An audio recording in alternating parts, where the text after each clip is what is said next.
கற்று தந்து நடத்துகிறீர், கண்டித்து உணர்த்தி போதிக்கிறீர். ஆவியானவரே, தூய ஆவியானவரே, கற்று தந்து நடத்துகிறீர், கண்டித்து உணர்த்தி போதிக்கிறீர். ஆவியானவரே, தூய ஆவியானவரே.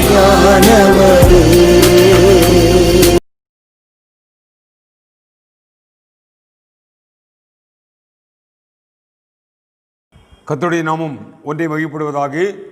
இரட்சகராகிய இயேசு கிறிஸ்துவின் இனிய நாமத்தில் உங்கள் யாவரையும் வாழ்த்துகிறேன். வேத தியானத்திற்கு மீண்டுமாக நம்மை அழைத்து வந்த தேவாதி தேவனுக்கு நாம் நன்றி சொல்லுவோம். எனக்கு அருமையானவர்களே, நாம் பரலோகம் அனுப்புகிற எழுப்புதல் என்ற கருப்பொருளில் நாம் வேதத்தை தியானித்து வருகிறோம். இந்த நாளிலும் நம் தியானத்திற்கு தேவ ஆவியானவர் நம்மோடு இருந்து வழிநடத்தும்படியாக அவரை நோக்கி பார்ப்போம். எங்களை அதிகமாக நேசிக்கும் நல்ல தகப்பனே, இந்த அருமையான வேத தியான வேலைக்காக நன்றியோடு துதிக்கிறோம் ராஜா. நீ வாரும் கர்த்தாவே. தேவ ஆவியானவர் எங்களை வழிநடத்தும். சத்தியங்களை அறியுங்கள், சத்தியம் உங்களை விடுதலையாக்கும் என்று சொன்னீரப்பா. உமது சத்தியங்களை மகத்துவங்களை நாங்கள் அறிந்து கொள்ள எங்களை கிருபை தாரும். இயேசு கிறிஸ்துவின் இனி நாமத்தை ஜெபிக்கிறோம் ஜீவன தகப்பனே, ஆமேன். கிறிஸ்துவுக்குள் பிரியமானவர்களே, பரலோகம் அனுப்புகிற ஒரு ராஜரீக செயலை கொண்டு வர 5 விதமான சிறப்பு அம்ச ஜெபங்களை நாம் செய்ய வேண்டும் என்று கடந்த நாட்களில் நாம் தியானித்தோம். அந்த மாபெரும் எழுப்புதல் நம்முடைய வாழ்க்கையில் 5 விதமான ஒரு அசாதாரணமான செயல்பாடுகளை, காரியங்களை கொண்டு வரும் என்பதை நாம் தொடர்ந்து தியானிக்கப் போகிறோம். ஆமீன். இந்த தியானம் அந்த எழுப்புதல் நமக்கு, நம் குடும்பத்திற்கு, நம் சபைக்கு, நம் தேசத்திற்கே தேவை என்பதை இந்த தியானம் உணர்ந்து கொள்ள செய்யும். ஆமீன், ஆமீன். எனவே எனக்கு அருமையானவர்களே, இந்த மாபெரும் எழுப்புதல் நம்முடைய வாழ்க்கையிலே 5 விதமான அசாதாரண செயல்களை உருவாக்கும். முதலாவதாக பரிசுத்தம்.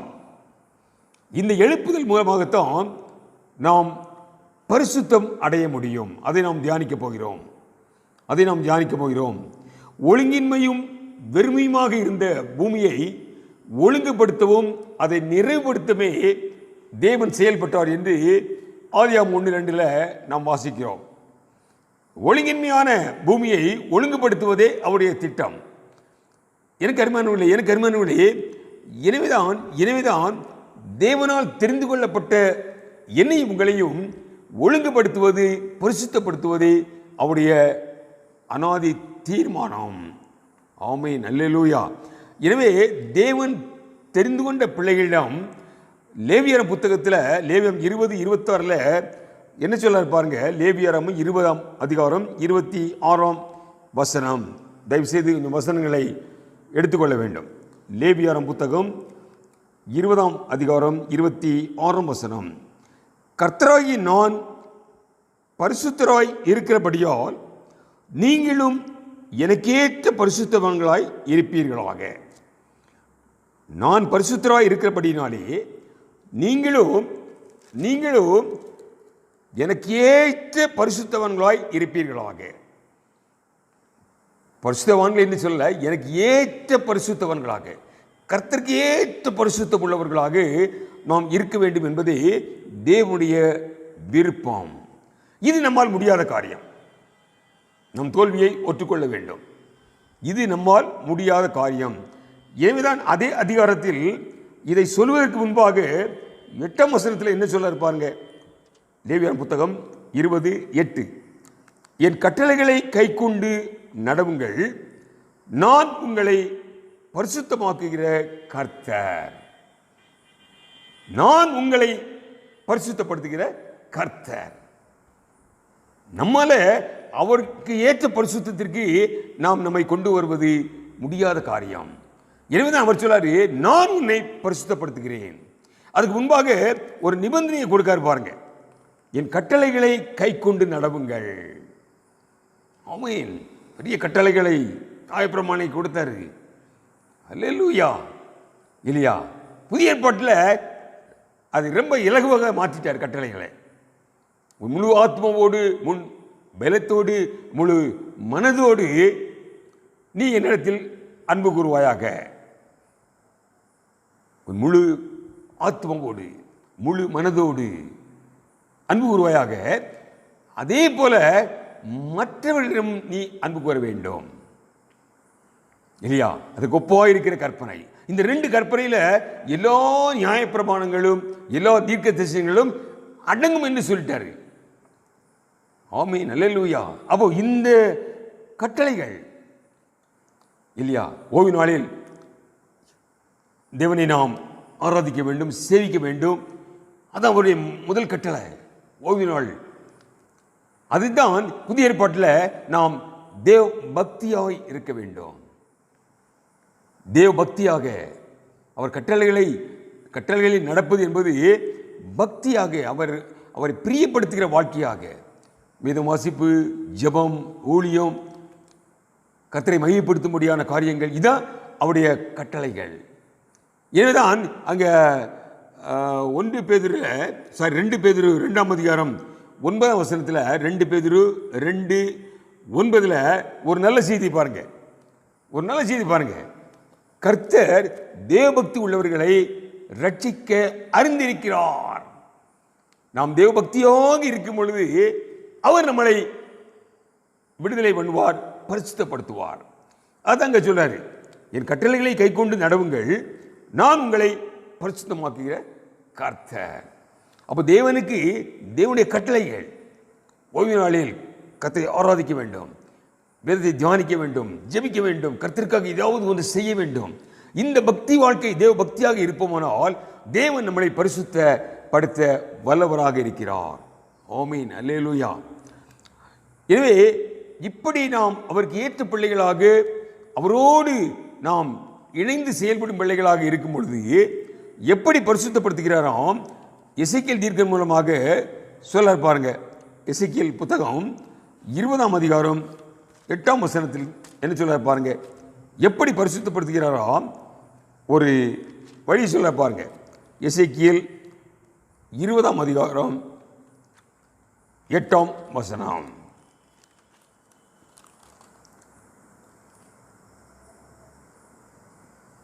வாசிக்கிறோம். எசேக்கியேல் 36:25. எசேக்கியேல் 36:25 வசனம். அப்பொழுது நான் உங்கள் மேல் சுத்தமான ஜலம் தெளிப்பேன்.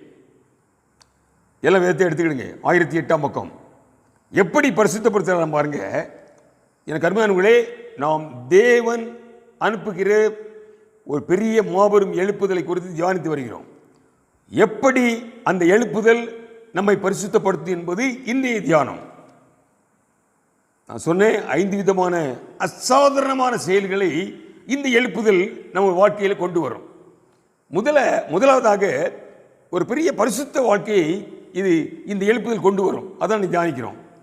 அப்போ நானே உன்னை பரிசுத்தப்படுத்தும் கர்த்தர் என்று சொல்லிட்டு எப்படி பரிசுத்த பண்ணுகிறாராம் எசேக்கியேல் மூலமாக சொல்ல பாருங்க.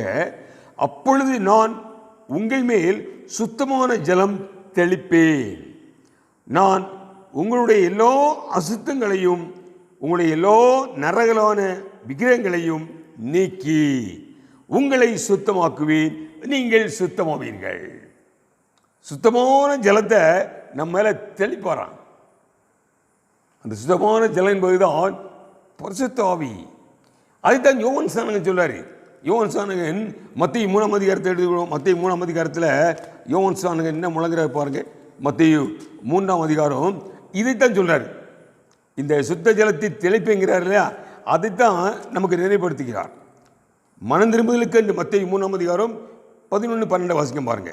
மனம் திரும்புதலுக்கென்று நான் ஜலத்தினால் உங்களுக்கு ஞானஸ்தானம் கொடுக்கிறேன், எனக்கு பின் வருகிறவரோ என்னிலும் வல்லவராயிருக்கிறார், அவர் உங்களுக்கு பரிசுத்த ஆவியினாலும் அக்கினியினாலும் ஞானஸ்தானம் கொடுப்பார்.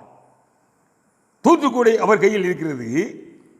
அவர் தமது களத்தை நன்றாய் விளக்கி களஞ்சியத்தை கோதுமையை களஞ்சியத்தை சேர்ப்பாராம், பதரையோ அக்னியினால் சுட்டரிப்பார். அங்கு சொல்றார் எசேக்கியேல் தீர்க்கதரிசி மூலமாக சுத்த ஜலத்தை தெளிப்பேன். இங்கு சொல்றார் பாருங்க, நான் மனம் திரும்பலுக்கென்று ஜலத்தினால் ஞானஸ்நானம் கொடுக்கிறேன், எனக்கு பின்னால் வருகிறவர் அக்னியினாலும் ஆவியினாலும் உங்களுக்கு ஞானஸ்நானம் கொடுப்பார். அந்த அக்னி ஞானஸ்நானம் எதற்கு? பதரை சுட்டரிக்க. ஆமென், அல்லேலூயா. எவ்வளவோ பதர்கள்! ஏனென்றால் அந்த கேடுபாடு வாழ்க்கையில் இருந்து நாம் அழைக்கப்பட்டிருக்கிறோம். எனவே முதலாவதாக அவர் யோனஸ்நானம் சொல்றாரு, நான் மனம் திரும்பலுக்கென்று உங்களை தண்ணீரை முக்கிறேன், அவ்வளவுதான். ஆனால் உங்களில் காணப்படுகிற பதர்களை சுட்டரிப்பதற்கு அவர் பரிசுத்த ஆவியினாலும் அக்னியினாலும் ஞானஸ்நானம் கொடுக்க போகிறார். இன்னைக்கு அக்னி ஞானஸ்நானம் என்றால் ஏதோ நம்ம துள்ளுறோம், குதிக்கிறோம், சத்தம் போடுறோம், ஆர்ப்பரிக்கிறோம், அதற்கு இல்லை அக்னி ஞானஸ்நானம். அதற்கு இல்லை. அக்னி ஞானஸ்நானம் என்பது நம்முடைய பதர்களை, வேண்டாத பதர்களை சுட்டரிப்பதற்காக. அதைத்தான் அங்க சொல்றாரு யோவான் இல்லையா? அப்போ அந்த பரிசுத்தாவி ஞானஸ்தானம் தான். அந்த பரிசுத்தாவி வரும்பொழுதுதான் வேதம் சொல்லுகிறது யோவான் 16:8 பாவங்களை குறித்து உணர்த்துவார். அந்த பரிசுத்தாவின் ஞானஸ்தானம் பரிசுத்தாவின் உள்ள வரும்பொழுதுதான் பாவங்களை குறித்து உணர்த்துவார். எனக்கு அருமையானவர்களே, தேவனுடைய திட்டம் ஒரு பெரிய மாபெரும் எழுப்புதலை கொண்டு வந்து எல்லோரும் மனம் திரும்பி மனஸ்தாபப்பட்டு பாவ மன்னிப்புக்காக தேவனை நோக்கி ஓடி வரக்கூடிய நாள் சமீபித்திருக்கிறது. அதான் எழுப்புதல். நான் சொல்லுவேன், எழுப்புதல் என்பது வாவா என்று நம்ம அழைப்பதில்லை. ஜனங்கள் மனஸ்தாபப்பட்டு மனம் திரும்பி ரட்சிக்கப்பட என்ன செய்ய வேண்டும், நாங்கள் என்ன செய்ய வேண்டும் என்று திரளாக ஜனங்கள் சபையை நோக்கி வருவதுதான் எழுப்புதல். எப்போ வருவாங்க? அவர்கள் செய்கிற தவறை உணரும் பொழுது. அப்போ இந்த ஆவியானவர் கடைசி நாட்களில் மாம்சமான யாவர் மேலும் ஆவியை ஊற்றுவாங்க இருப்பாருங்க. அந்த ஆவியானவர் ஊற்றப்படும் பொழுது அந்த பரிசுத்த ஆவியானவர் ஜனங்களை உணர்வடைய செய்வார், பாவங்களை உணர்த்துவார். யோவான் 16:8 பாவங்களை குறித்து உணர்த்துவார். அதனால தான் அந்த பெந்தேகோஸ்தே அனுபவத்துக்கு பிறகு அப்போஸ்தலர் 2ஆம் அதிகாரத்தில் பெந்தேகோஸ்தே அனுபவம் நடந்த பிறகுதான் அங்க சபையில விசுவாசிகளுக்குள் ஒரு ஒருமனப்பாடு, ஐக்கியம், எல்லாவற்றையும் பொதுவாக அவர்கள் அனுபவித்தார்கள், கபடம் இல்லாமல் மனமகிழ்ச்சியோடு. ஆமேன், ஆமேன், அல்லேலூயா. இன்னைக்கு அப்படிப்பட்ட அந்த ஞானஸ்தானம் நம்ம அடைந்திருக்கிறோமா? நாம் வேத புத்தகத்தோடு நம்மை ஒப்பிட்டு நாம் நம்மை சரி செய்து கொள்ள வேண்டும். அங்க பெந்தேகோஸ்தே அனுபவத்துக்கு பிறகு மனமகிழ்ச்சியோடு கபடமற்றவர்களாக ஒரே ஒருமனப்பட்டு ஒரே இருதயம் உள்ளவர்களாக அங்கே செயல்பட்டார்கள் விசுவாசிகள். எனவேதான் எனக்கு அருமையானவர்களே, இந்த ஒரு மாபெரும் எழுப்புதல் ஒரு பெரிய பரிசுத்தத்தை நம்முடைய தனி வாழ்க்கையிலே, குடும்ப வாழ்க்கையிலே, சபை வாழ்க்கையிலே கொண்டு வரும். ஆமீன். என்றால் அவர் சாயலுக்கு மனுக்குலத்தை உருவாக்கினார். ஆதியாகமம் 1:26 அவருடைய சாயல், நமது சாயலாக மனிதனை உருவாக்குவோம் என்று அவர் சாயலுக்கு ஒப்பாக என்னை உங்களையும் மனுக்குலத்தை உருவாக்கினார். வாசிக்கிறோம். ரோமர் 3ஆம் அதிகாரம் 23ஆம் அதிகாரத்தில் எல்லோரும் பாவம் செய்து அந்த சாயலை இழந்தோம். அவர் சாயலுக்கு ஒப்பாக அவரை போல நம்மை உருவாக்கினார். நாம் பாவம் செய்து அந்த மகிமையை இழந்தோம். ஆமென், அல்லேலூயா. மீண்டும் அந்த சாயலுக்கு ஒப்பாக மாறுபடியாகத்தான் தேவன் மனுக்குலத்தை அழைக்கிறார். அவருடைய திட்டம் ஒவ்வொருவரும் அவரை போல ஆமென் ஒழுங்கின்மையாக சத்துருவானவன் எல்லாரையும் பாவத்தில் விழச் செய்து தேவ மகிமையை இழந்தவர்களாக இன்று மனுக்குலம் காணப்படுகிறது, உலகம் காணப்படுகிறது. அதை சரி செய்யத்தான் இந்த மாபெரும் எழுப்புதல். பாவ உணர்வு அடையும் பொழுது மனஸ்தாபப்பட்டு வருவோம் சமூகத்துக்கு, பாவங்களை அறிக்கையிடுவோம். பாவங்களை அறிக்கையிடும் பொழுது அவர் அதற்காக கல்வாரி சிலுவையில் இரத்தத்தை சிந்திருக்கிறார். அந்த இரத்தம், அந்த கல்வாரி சிலுவையில் நமக்காக சிந்தப்பட்ட இரத்தம் நாம் மனஸ்தாப்பட்டு அவற்றை வரும்பொழுது நம்மை இரத்தாம்பர் சிவப்பாக இருந்தாலும் அதை பஞ்சை போல வெண்மையாக மாற்றுவார். ஆமீன். அப்பொழுது பாவம் மன்னிப்பை பெற்று நாம் அவர் சாயலுக்கு ஒப்பாக மாறுவோம். ஆமீன். ரோமர் 8:29 நம்முடைய அழைப்பை பற்றி நாம் தெரிந்து கொள்ள வேண்டும். ரோமர் 8ஆம் அதிகாரம் 29ஆம் வசனத்தை நான் வாசிக்கிறேன். ரோமர் 8:29. தம்முடைய குமாரன் அநேக சகோதரருக்குள்ளே முதற் பேரானவராய் இருக்கும் பொருட்டு தேவன் எவர்களை முன்னறிந்தாரோ அவர்களை தமது குமாரனுடைய சாயலுக்கு ஒப்பாய் இருப்பதற்கு முன்குறித்திருக்கிறார். இது அவருடைய அனாதி தீர்மானம். ஒவ்வொருவரையும் அவருடைய குமாரனுடைய சாயலுக்கு. அவர் முதல் பிள்ளை, ஆண்டவர் இயேசு கிறிஸ்து முதல் குமாரன். அவரை போல மனு குலத்தையே கொண்டு வர வேண்டும் என்பது தேவனுடைய திட்டம். அதற்காகத்தான் அழைத்திருக்கிறார். ஆமென். அல்லேலூயா.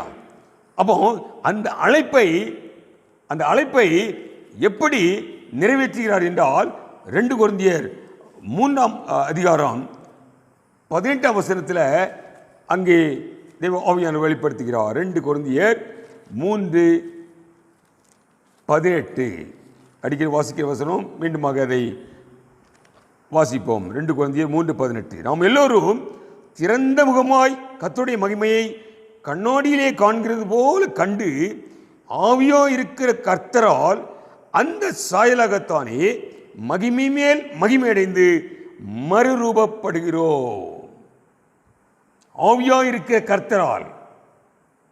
ஏன் ஆவி ஊற்றப்பட வேண்டும்? அந்த ஆவியோ இருக்கிற கர்த்தராலை தான் நாம் மகிமை மேல் மகிமை அடைந்து டே பை டே, ஒவ்வொரு நாளும், ஒவ்வொரு மாதமும், ஒவ்வொரு வருஷமும் மகிமை மேல் மகிமை அடைந்து மறுரூபப்பட்டு கொண்டிருக்கிறோம். ஆமென். அல்லேலூயா. ஏன் கொஞ்சம் கொஞ்சமாக அது தெரிந்து கொள்ள வேண்டும் இல்லையா? கொஞ்சம் கொஞ்சமாக மகிமை மேல் மகிமை அடைந்து எப்பொழுது நாம் 100% 100 மடங்கு முழுமையாக அவரை போல் மாறுவோம் என்றால் 1 யோவான் 3:2 வாசிக்கிறோம். 1 யோவான் 3:2 பிள்ளைகளே, அங்கே என்ன சொல்ல பாருங்க. 1 யோவான் 3:2 பிரியமானவர்களே, இப்பொழுது தேவனுடைய பிள்ளைகளாக இருக்கிறோம், இனி எவ்விதமாக இருப்போம் என்று இன்னும் வெளிப்படவில்லை. ஆகிலும் அவர் வெளிப்படும் போது அவர் இருக்கிற வண்ணமாகவே நாம் அவரை தரிசிப்பதினால் அவருக்கு ஒப்பாய் இருப்போம் என்று அறிந்திருக்கிறோம். அதுவரைக்கும் கொஞ்சம் கொஞ்சமாகத்தான் அவரை போல மாறி வருகிறோம். கொஞ்சம் கொஞ்சமாக 100% எப்போ ஆண்டவர் இயேசு கிறிஸ்துவை தரிசிக்கும் பொழுதுதான் இமைப்பொழுதில் அவருடைய மகிமைக்கு நாம் முழுமையாக மறுரூபப்படுவோம். ஆமீன். ஆமீன். ஏன் கொஞ்சம் கொஞ்சமாக என்பதை நாம் கண்டுகொள்ள வேண்டும். ஏன் கொஞ்சம் கொஞ்சமாக நம்மை அவரை போல மாற்றி வருகிறார்? நாம் ஞானஸ்தானம் நடக்கும்போது முழுமையாக நாம் திரும்பியிருப்போம். எல்லா விக்கிர வழிபாடு, எல்லா கேடுபாடுகளிலிருந்து நாம் விடுவிக்கப்பட்டு முழுமையாக தேவனை ஏற்றிருப்போம். ஏன் அன்னைக்கு நம்மளை இயேசுவை மாதிரி மாற்றக்கூடாது இல்லையா? ஏன் இவர் கொஞ்சம் கொஞ்சமாக மாற்றணும்? இன்னைக்கு 20 வருஷம் ஆயிருக்கு நம்ம ஞானஸ்தானம் எடுத்து. ஒரு கணக்கு வச்சுக்கிடுவோம். எத்தனை % இயேசுவை மாதிரி மாற்றிடுவோம், இயேசுவை போல மாறியிருப்போம்? நமக்கு தான் தெரியும். ஆனால் மாற்றிக்கிட்டு வர்றாரு. நிச்சயமாக அவர் வரும்பொழுது 100% அவரை போல. இதுதான் இந்த ப்ராசஸ். இதில் தான் நம்ம நடத்தி வர்றாரு. ஏன் கொஞ்சம் கொஞ்சமாக நம்மளை மாற்றி வருகிறாராம்? உபாகம் 7ஆம் அதிகாரம் 22ஆம் வசனத்தில் அங்கே ஜனங்கள் எகிப்திலிருந்து வரும்பொழுது அநேக ஜாதிகளோடு யுத்தம் பண்ணிட்டு வராங்க. இப்போ ஒரு யோசனை பாருங்கள். 22 எண்ணாகும். உபாகம் 7:22. அந்த ஜாதிகளை உன் தேவனாகிய கர்த்தர் கொஞ்சம் கொஞ்சமாய் உன்னை விட்டு துரத்தி விடுவார். அவங்க பிரயாணம் பண்ணிட்டு வராங்க. ஜாதிகள், புறஜாதிகள், சத்துருக்கள் வந்துகிட்டே இருக்காங்க. ஒரேடி நிர்மூலமாக்கலை இல்லையா? ஒரேடிய நிர்மூலமாக்கலை. கொஞ்சம் கொஞ்சமாய் உன்னை விட்டு துரத்தி விடுவார். ஏன் தெரியுமா? நீ அவர்களை ஒருமித்து நிர்மூலமாக்க வேண்டாம், ஒரேடியாக க்ளோஸ் பண்ணிட்டு கானானுக்குள்ள போயிடாத. கொஞ்சம் கொஞ்சமாக அவர்களை போராடி நீ துரத்த வேண்டும். ஏனென்றால் அப்படி ஒரே முறையாக நிர்மூலமாக்கினால் காட்டு மிருகங்கள் உன்னிடத்தில் பெருகி போகும். காட்டு மிருகங்கள் என்பது மேட்டிமை, பெருமை. ஒரே நாளில், ஒரே மாதத்தில், ஒரே வருஷத்தில் இயேசுவை போல மாறிட்டோம்னா பெருமை நம்மளை ஆட்கொள்ளும். காட்டு மிருகங்கள் உன்னை ஆட்கொள்ளும். ஆமீன், அல்லேலூயா. எனவேதான் கொஞ்சம் கொஞ்சமாக துரத்துகிறார். இல்லைன்னா காட்டு மிருகங்கள் உன்னிடத்தில் பெருகி போகும். பெருமை வந்துடும், நம்ம அறியாமல் பெருமை வந்துடும். ஆமீன், அல்லேலூயா. அதனால்தான் இன்னைக்கு நிறைய பேர் உலகத்தில் நானே இயேசு என்று எழுப்பியிருக்காங்க. நானே இயேசு என்று எழுப்பியிருக்காங்க. எனவே எனக்கு அன்பானவர்களே, மகிமை மேல் மகிமை அடைந்து நம்மளை மருவப்படுத்தி வருகிறார். அந்த வசனத்தை பாருங்க, எப்படி மகிமை மேல் மகிமை அடைந்து மருவப்படுத்துகிறாராம். மீண்டும் பாருங்க, அந்த 2 கொரிந்தியர் 3:18 மீண்டுமாக பாருங்க. 2 கொரிந்தியர் 3:18 அதை பார்த்தீங்கன்னா தான் ஏன் இந்த எழுப்புதல் தேவை என்பதை நாம் அறிந்து கொள்ள முடியும். 2 கொரிந்தியர் 3:18 பாருங்க. ஏன் நாம் எப்படி மருவப்படுகிறோம்? நாம் எல்லோரும் திறந்த முகமாய் கர்த்தருடைய மகிமையை கண்ணாடியிலே காண்கிறது போல கண்டு ஆவியா இருக்கிற கர்த்தரால். அதான் முக்கியங்க. எப்படி நாம் இயேசுவை போல மாறுகிறோம்? ஆவியா இருக்க கர்த்தரால். அப்போ அந்த ஆவி மழை போல் பொழிந்தால்தான் தேசத்தில் ஒவ்வொரு மகிமையை இழந்த மனுக்குறோம் தேவனை போல, தேவ சாயலாக, தேவனுடைய ராஜ்யத்தின் பிள்ளைகளாக, அவரோடு ஆளுகை செய்யும் பிள்ளைகளாக மாற முடியும். அதுக்கு தான் இந்த பெரிய ஒரு ராஜ்ய செயல் எழுப்புதலை தேவன் கொண்டு வர நம்மளை நெருக்கத்தில் அழைத்து கொண்டு வந்திருக்கிறார். எப்பொழுதெல்லாம் நெருக்கம் வரும்பொழுது எழுப்புதல் வந்தது என்று நாம் சரித்திரத்தில் வாசிக்கிறோம். சபை சரித்திரங்களில் எப்பொழுதெல்லாம் நெருக்கம் வந்ததோ தொடர்ந்து எழுப்புதல். எனவேதான் இந்த நெருக்கமான காலகட்டத்தில் அந்த எழுப்புதலை கொண்டு வரப் போகிறார் என்று அவரோடு எதிர்பார்த்து கொண்டிருக்கிறோம். அதுக்கு நம்மை ஆயத்தப்படுத்துகிறோம். கடந்த 5 வாரங்கள் தியானித்தோம். எப்படிப்பட்ட ஒரு விசேஷமான 5 விதமான ஜெபங்களை செய்ய வேண்டும் என்று நாம் தியானித்தோம். ஏனென்றால் நம்முடைய ஜெபங்கள் மூலமாகத்தான் தேவன் அந்த மாபெரும் எழுப்புதலை கொண்டு வர விரும்புகிறார். அதுக்கு நம்முடைய ஜெபம் எப்படி இருக்க வேண்டும் இல்லையா? பாரம் நிறைந்தவர்களாக, விடாப்புடியாக, வைராக்கியமாக, தேவனை இணங்கி வைக்கக்கூடிய நொறுங்குண்ட இருதயத்தோடு, இப்படிப்பட்ட ஜெபங்கள் தான் அந்த எழுப்புதலை கொண்டு வர முடியும். ஆமென், அல்லேலூயா. அப்படி மாபெரும் அந்த பெரிய ஆவியானவர் மலை போல் பொழியும் போதுதான் ஜனங்கள் உணர்வடைந்து பாவமன்னிப்பை பெற்றுக்கொள்ள வேண்டும் என்று ஓடி வருவார்கள் இயேசுவிடம். இயேசுவை போல அந்த ஆவியானவர் ஊற்றப்படும் பொழுது அந்த ஆவியாக இருக்கிற கர்த்தராலே மகிமை மேல் மகிமை அடைந்து ஒவ்வொருவரும் மறுரூபப்பட வேண்டும் இல்லையா? பக்தன் பாடுறாரு, நெஞ்சிலே ஒரு ஊற்றி நதியாய் பாயுதையா, மனிதர்கள் மூழ்கணுமே, மறுரூபம் அடையணுமே. மனிதர்கள், உலக மனிதர்கள் மறுரூபம் அடைய வேண்டும். அதுதான் தேவனுடைய திட்டம். அதற்கு அந்த மாபெரும் எழுப்புதல், அந்த ஆவியானவர் ஊற்றப்பட வேண்டும். ஆமீன், அல்லேலூயா. எனவே எனக்கு அருமானவர்களே, அந்த மாபெரும் எழுப்புதலுக்கு தான் இந்த சுவிசேஷ பணி மூலமாக ஒரு தாகத்தை நாம் கொண்டு வருகிறோம். ஏன் சுவிசேஷ பணி செய்கிறோம் என்றால், இந்த சுவிசேஷ பணி மூலமாக ஜனங்கள் தேவனை கண்டுகொள்ளவும், கண்டுகொண்ட உடனே நாம் இயேசு போல மாற வேண்டும் என்ற ஒரு தாகத்தை அவர்களுக்குள் ஏற்படும். அதான் ரகசியம். இயேசுவை ஏற்றுக்கொண்ட உடனே நாம் அவரை போல மாற வேண்டும் என்ற தாகம் தானாகவே உண்டாகும். ஆமென், அல்லேலூயா. நீ நல்லா கவனிச்சு பாருங்க, எப்படி அவரை போல அவர் சுபாவங்களுக்கு வேத வசனங்கள் சொல்லுது, அடிச்சுவடுகளை அவரை நோக்கி பாருங்கள். எப்படி வாசிக்கிறோம் இல்லையா? பிரதான ஆசாரியராக வீட்டிருக்கிறார், அப்போஸ்தலனாக வந்தார். அவரை நோக்கி பாருங்கள், அவர் அடிச்சுவடுகளை வைத்து சென்றிருக்கிறார், அவரை பின்பற்றுங்கள். அப்போ இயேசுவை போல மாற வேண்டும் என்ற ஒரு தாகம் வரும். ஆமீன், அல்லேலூயா. அப்போ இந்த சுவிசேஷ பணி ஒரு தாகத்தை ஜனங்களுக்குள் உண்டாக்கும். ஆமென், அல்லேலூயா. அந்த தாகம் வரும்பொழுது தான் ஏசாயா 44:3 நிறைவேறும். என்ன சொல்லாரு அந்த வசனம்? ஏசாயா 44:3 அடிக்கடி வாசிக்கும். அதான் பெரிய எழுப்புதலுக்கு ஒரு வசனம் அடிக்கடி. 44:3 பக்கம் 850. தாகம் உள்ளவன் மேல் தண்ணீரையும். இந்த தாகம் இயேசுவை போல மாற வேண்டும் என்ற ஒரு தாகம் வரும்பொழுது தேவ ஆவியானவர் மலை போல் ஊற்றப்படுவார் தாகம் உள்ளவன் மேல். அந்த தாகத்தை தான் சுவிசேஷ பணி ஜனங்களுக்குள் கொண்டு வருகிறது. இயேசுவை போல மாற வேண்டாம், இயேசுவை போல மாற வேண்டாம். ஆமென், அல்லேலூயா. அதான் நம்முடைய நோக்கம். ஒரு சாயலுக்கு ஒப்பாக இருப்பதற்காகவே நாம் அழைக்கப்பட்டிருக்கிறோம். அந்த தாகம் வரும்பொழுது தாகம் உள்ள மேல் தண்ணீரை ஊற்றுவன் என்று அங்கே தீர்க்கதரிசனம் சொல்றார். இந்த தாகத்தை உண்டாகத்தான் ஆண்டவர் இயேசு கிறிஸ்து ஊழிய நாட்களில் யோவான் 7ஆம் அதிகாரத்தில் அந்த ஊழிய நாட்களில் அவர் என்ன சொல்ல பாருங்க. இயேசு கிறிஸ்து தான் சொல்லார். யோவான் 7ஆம் அதிகாரம் 37ஆம் வசனத்தில் சொல்ல பாருங்க. பண்டிகையின் கடைசி நாளாகிய பிரதான நாளிலே இயேசு நின்று சத்தமிட்டு, ஒருவன் தாகமாக இருந்தால் என்னிடத்தில் வந்து பானம் பண்ண கடவன். இல்லையா? அந்த தாகத்தை தான் அங்கே பிரசங்கியாரு. ஒரு தாகமாக இருந்தால் என்கிட்ட வாப்பா, என்னோட பானம் பண்ணு.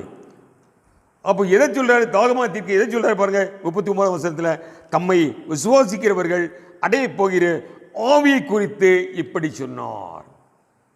அந்த தாகம் உள்ளவன் மேல் தான் தண்ணீரை ஊற்ற விரும்புகிறார். என்ன தாகம்? இயேசுவை போல மாற வேண்டும் என்ற தாகம். எனக்கு அருமையான ஒளி, அப்படி ஒரு தாகம் நமக்கு இருக்கிறதா?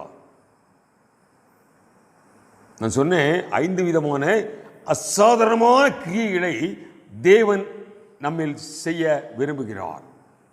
இந்த மாபெரும் எழுப்புதலுடைய நோக்கம் அசாதாரணமான செயல், அவருக்கு ஏற்ற பரிசுத்தம். அதான் முக்கியமான காரியம். அவருக்கு ஏற்ற பரிசுத்தம். வெறும் பரிசுத்தம்னு போடல. நம்ம சில காரியத்தை செஞ்சு நம்ம தான் பரிசுத்தம்னு சொல்லிக்கிட்டு இருக்கோம். அவருக்கு ஏற்ற பரிசுத்தம். ஆமென், அல்லேலூயா. அவருக்கு ஏற்ற தாழ்மை, அவருக்கு ஏற்ற ஒரு நொறுங்குண்ட இருதயம், அவருக்கு ஏற்ற ஒரு பாரம். இல்லையா? அவருக்கு ஏற்ற பரிசுத்தம் வர வேண்டும் என்றால் இந்த தாகம் நமக்கு வேண்டும். அந்த தாகம் நமக்கு இருக்கிறதா? ஆமென், அல்லேலூயா. ஏசாயா தீர்க்க மூலமாகவே ஏத்தா முழங்கினார். ஏசாயா 55ஆம் அதிகாரம், ஏசாயா 55ஆம் அதிகாரம் முதல் வசனத்தில் என்ன சொல்ல பாருங்க. ஏசாயா 55 முதல் வசனம்.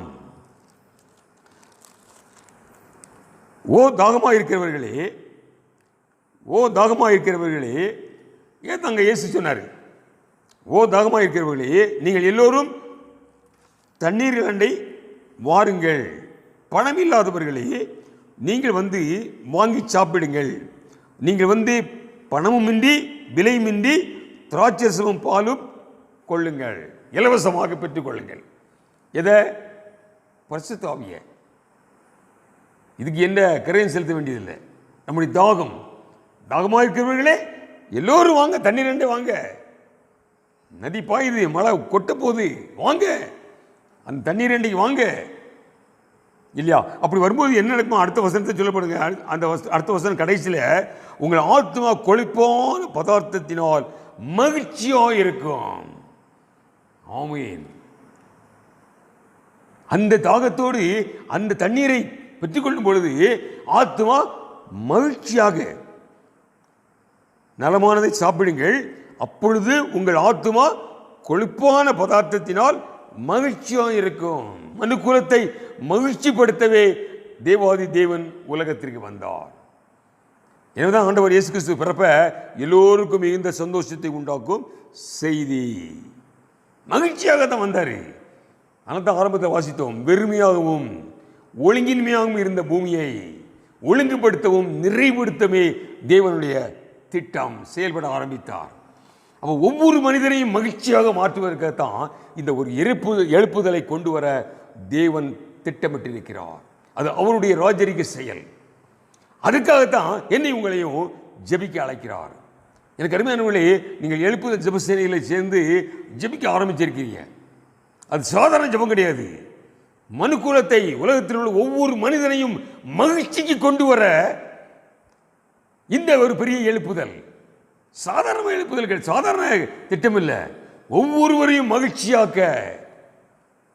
நான் வாசித்த வசனங்களை எல்லாம் கொஞ்சம் பாருங்க இல்லையா? அப்போ ஒவ்வொருவரையும் மகிழ்ச்சிக்கு கொண்டு வரத்தான் இந்த பெரிய எழுப்புதலை கொண்டு வர விரும்புகிறார். ஆமென், அல்லேலூயா. அப்போ அந்த ஒரு தாகத்தோடு, என்ன தாகம்? அவரை போல மாற வேண்டும், அவரை போல மாற வேண்டும் என்ற ஒரு தாகம் நம்மள காணப்படும் பொழுது, அவர் தாகம் உள்ளவன் மேல் தண்ணீரை, ஆவியானவரை ஊற்ற விரும்புகிறார். வாக்குத்தத்தம் தான் சொல்லு, தாகம் உள்ளவன் மேல் தண்ணீரை ஊற்றுவேன், வறண்ட நிலங்கள் செழிப்படையும். அருமையானவர்களே, அவரை போல மாற வேண்டும் என்ற ஒரு தாகத்தோடு நம்ம தியானத்துக்குள்ள வந்திருக்கிறோம். 5 விதமான அசாரமான ஒரு செயல்பாடுகளை நாம் தியானிக்க போகிறோம். முதலாவதாக ஒரு பரிசுத்த வாழ்க்கை. இன்னைக்கு எல்லாம் பரிசுத்த வாழ்க்கை என்பது கடினமாக தெரியுது, நமக்கு கடினமாக தெரியுது. அனந்த பரிசுனாரி, நானே உன்னை பரிசுத்தப்படுத்தும் கர்த்தர். நாம் நம்மை மாற்ற முடியாது. எத்தியோப்பியன் தன் தோலை மாற்றினால் நீ மாற்ற முடியும். ஒட்டகச்சிவிங்கி அந்த புள்ளிகளை மாற்றினா நீ மாற்ற முடியுங்காரு. முடியாது, நம்மளால முடியாது அவர் கேட்ட பரிசுத்தம். ஆனால் அவருக்கு அது லேசான காரியம். நம்மகிட்ட விரும்புகிறதெல்லாம் அந்த தாகம். உம்மை போல மாற வேண்டும் ஆண்டவரே, உம்மை போல மாற வேண்டும். உம்மை சுபாவம், உம்முடைய நீடிய சாந்தம், பொறுமை, அன்பு, சந்தோஷம் இல்லையா, அந்த சுபாவங்கள் எனக்கு வர வேண்டும் என்ற ஒரு தாகம் இருந்தால் நிச்சயமாக நம்மேல் தேவ ஆவியானவர் பொழிவார். அந்த ஆவியினால், அந்த ஆவியாகிய கர்த்தரால் நாம் மறுவப்பட்டு மகிமை மேல் மகிமை அடைந்து வருவோம். நம்ம வாழ்க்கையை யோசித்து பார்ப்போம். நாம் மகிமையில் அடைந்து வருகிறோமா? மாற்றங்கள் வந்து கொண்டிருக்கிறதா? வராவிட்டால் இன்று முதல் நாம் அதற்கு பிரயாசப்படுவோம். கண்களை மூடி ஜெபம் செய்வோம். எங்களை அதிகமாக நேசிக்கும் நல்ல தகப்பனே, ஒரு மாபெரும் ராஜரிக செயலை குறித்து நாங்கள் தியானித்து வருகிறோம். கர்த்தாவை, எங்கள் வாழ்க்கையில் அசாதாரணமான செயல்பாடுகள் உருவாக்குவதற்காக எங்களோடு பேசி வருகிறீர். நான் பரிசுத்தராக இருப்பதனால் நீங்களும் பரிசுத்தராக இருக்க வேண்டும் என்று நீ விரும்புகிறீர் ஆண்டவரே. அந்த பரிசுத்தம் எங்களுக்குள் காணப்பட தேவ ஆவியானவர் எங்கள் மேல் பொழிய வேண்டும் என்பதை நாங்கள் தெளிவாக தியானித்தோம் ஆண்டவரே. அந்த தேவ ஆவியானவர் எங்கள் மேல் ஊற்றப்பட நாங்கள் ஒரு தாகத்தோடு காணப்பட கிருபை தாரும் ஆண்டவரே. தாகமுள்ள மேல் தண்ணீரை ஊற்றுகிற தேவன், இயேசுவை போல மாற வேண்டும் என்ற ஒரு தாகத்தோடு காணப்பட எங்களுக்கு உதவி செய்யும். இயேசு கிறிஸ்துவின் இனி நாமத்தை ஜெபிக்கிறோம் ஜீவன தகப்பனே, ஆமென். நம்ம எல்லோரும் சேர்ந்து சொல்லுவோம். என் ஆத்துமாவை கர்த்தரை ஸ்தோத்திரி, என் முழு உள்ளமை பரிசுத்த நாமத்தை ஸ்தோத்திரி. என் ஆத்துமாவை கர்த்தரை ஸ்தோத்திரி, அவர் செய்த சகல உபகாரங்களையும் மறவாது. நம்முடைய கர்த்தராகிய இயேசு கிறிஸ்துவின் கிருபையும் பிதாவாகிய தேவனுடைய அன்பும் பரிசுத்தாவின் ஐக்கியமும் நாம் அனைவரோடு சதா காலங்களிலும் நிறைவாக நிலையாக இருப்பதாக. கர்த்தர் ஆசீர்வதிப்பார். ஆமென்.